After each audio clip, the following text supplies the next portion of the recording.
guys, welcome back to the channel. I know it's been a while since we've posted. I think it was about 3 months since our last video. Apologies for that.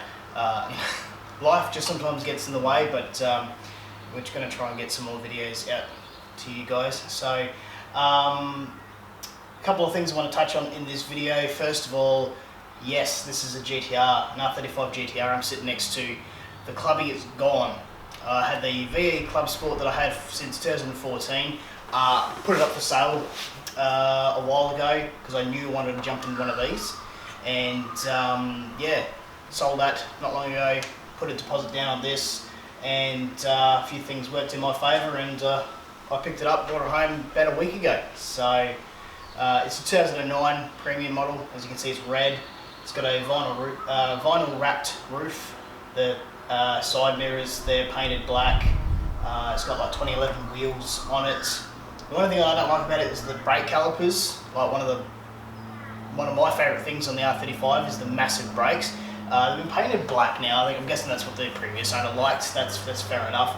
I'm looking at going yellow, a nice big bright yellow. I was going to go back to OEM colour, but I thought against the red, the yellow would stand out a lot better. And again, with like the Brembo stickers still put there, but I have those in black as well. And this being a 09 model, it's got a few years on it.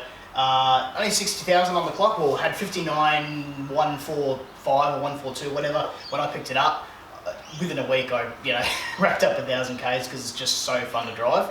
Obviously, it being an 09 model, it's got its body imperfections here and there, so it's actually going to go to clean getaway here on the sunny coast later this month. It's going to get a two-stage paint correction, and it's going to get a ceramic coat. So all of the paintwork and even the wheels are going to get ceramic coated as well, just because the brake dust in these things is just is ridiculous.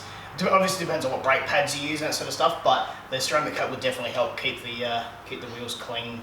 So I've got the custom plates on the car now. I had the standard Queensland maroon on white ones, look dog ugly. So I've got carbon fibre ones, well, look like carbon fibre ones with my GTR 35. And so I've put them on. They're tagged to the car now, so it's all official. So the plans I have for this car, really nothing too crazy at this stage. I say that now, and I bet anything that will change. But as far as performance-wise, I'm pretty happy with the performance of this car. I wouldn't mind a bit more volume in the exhaust. At idle, it sounds great, but aftermarket exhaust would be really good.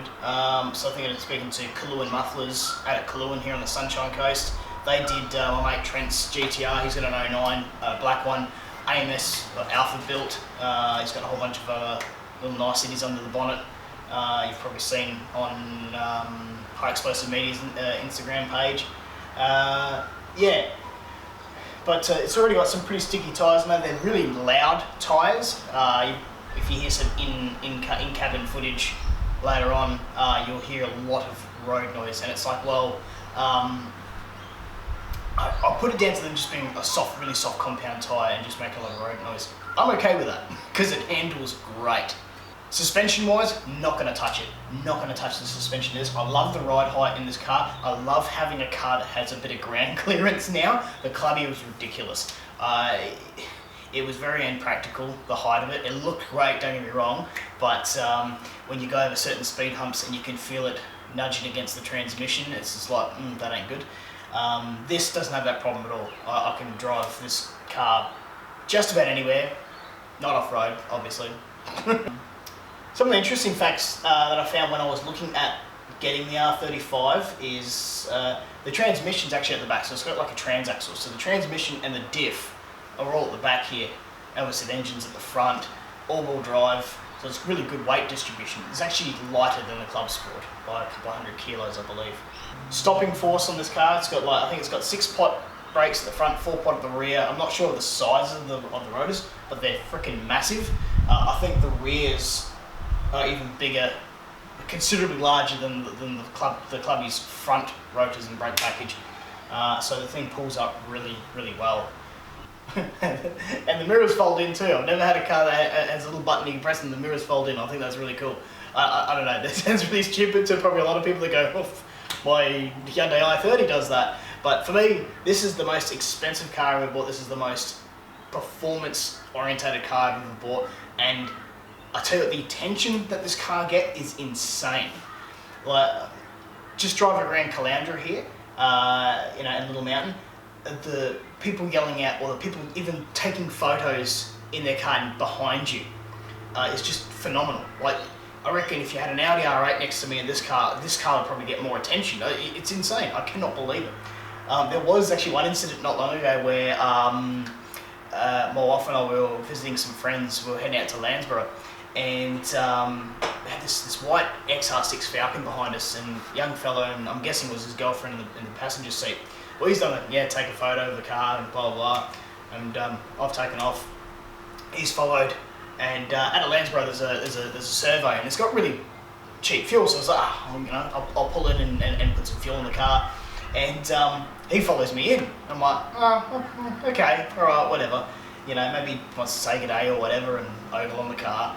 I'm filling up. He doesn't get out of the car. He just sits in the car. And I'm like, okay, this is a little bit weird. I look over him to acknowledge the fact that, yes, I see you. You have been following me and you've pulled into the survey now, so he knows that I know he's there. I fill up, I pay, I pull out and I go to leave, and he follows me.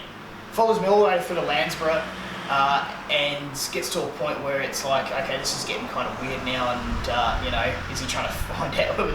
Call me paranoid, comment below. If I'm being paranoid, let me know. But I'll tell you what, in the situation, even my wife was saying this is weird. I've spoken to a few other people, even they reckon it's weird, but who knows, I don't know. But I don't live out at Landsborough, I'll tell you that much. So something arrived the other day, can you guess what it is? If not, we'll find out soon. Really exciting. So from Carbonetics, it's a little bit of carbon fibre. It's pretty special for you. So we're going to unbox the Carbonetics box. Now, it's not a rear spoiler, I'll tell you that much. But hey, instead of talking about it, let's get it open.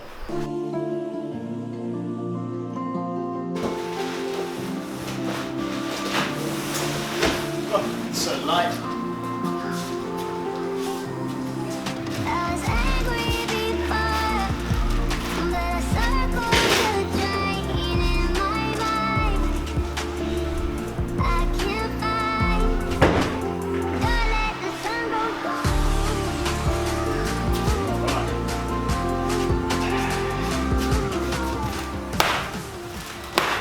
So there was quite a few different designs on the Carbonetics website. And a lot of them were like 12 to 16 week weights, and they were good designs. I like them. They were all fantastic designs. And then I decided, I saw this one, I was like, yep, I'll go this one. Close the box or whatever. I'll go this one. It's in stock, and it looks great.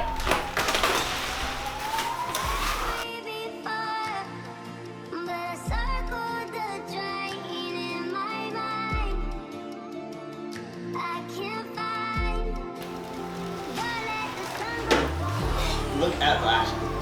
Look at that. It's even got ducts there as well to really leave a little bit of pressure under the body. So it looks like this is, this is all carbon fibre as well, like a composite. Got a beautiful weave on it. Can't wait to get this installed.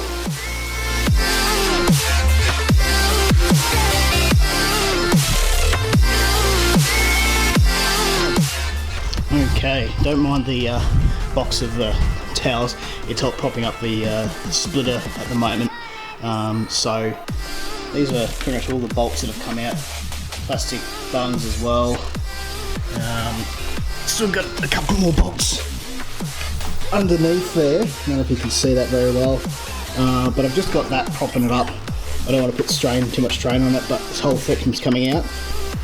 I've been able to safely remove the bumper not the bumper, the splitter pretty safely getting out underneath the car. Once that splitter's off though, I'm going to get the jack underneath it, the ramps, because there'll be that clearance then. So I'll get the ramps on either side, drive it up on the ramps, and I'll have just full access underneath the car to get everything right and in place and perfect, and even do a little inspection while I'm under there. So yeah, best press on. And it's off. Front splitter, so this is what the OEM one looks like. Obviously it's had about 12 years worth of life already. Let's have a look underneath the car. Oops. And there you go, so they're the intercoolers. We've got secondary stuff here. Yeah, that's off now. I'm gonna play around with the washer bottle because that was pissing out. Every time I tried to fill it out, it was pissing out water. Yeah, I'm gonna do a bit of sweep. I'm gonna get this car up on the ramps as well, so I'll get more room, as I was saying before. So yeah, we'll continue on. Alright, so I'm about to install the new splitter, and I reckon it's gonna look absolutely fantastic. Now, just trying to line up where bolts go and all that, but I'm thinking I'm gonna do that one and that one first, and then this one and that one here at the front, and then work my way out as I go along, just to distribute the weight and not strain the carbon fibre. The ramps didn't end up working because I was like, well, if I'm going to put bloody ramps in front of the wheels, I'm going to have no room to put the diffuser on. I keep calling it a splitter, it's actually a diffuser. You can see we've got the air duct as well. So yeah, diffuser is what it is. So yeah, ramps weren't going to cut it. So I've got it jacked up. I won't have to go too far into the car, obviously, you know, be safe. But yeah, anyway, we'll push on and hopefully we'll have this thing on shortly. Well, at long last, we've finished putting on the new front diffuser on the GTR. It's left me with a few unwanted panel gaps for the time being, but I'm going to get that fixed up in good time. But yeah, let's have a look.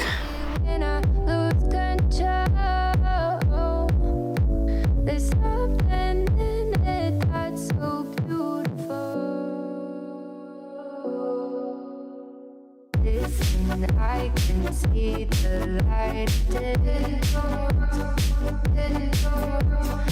I can also see. Well, I love it. I reckon the new look of the front diffuser has really set the car off now. It just makes the side skirts and the rear diffuser look a bit bland now, but maybe in good time. But yeah, look, I hope you've enjoyed today's video. I know it's been a little while since we've filmed last.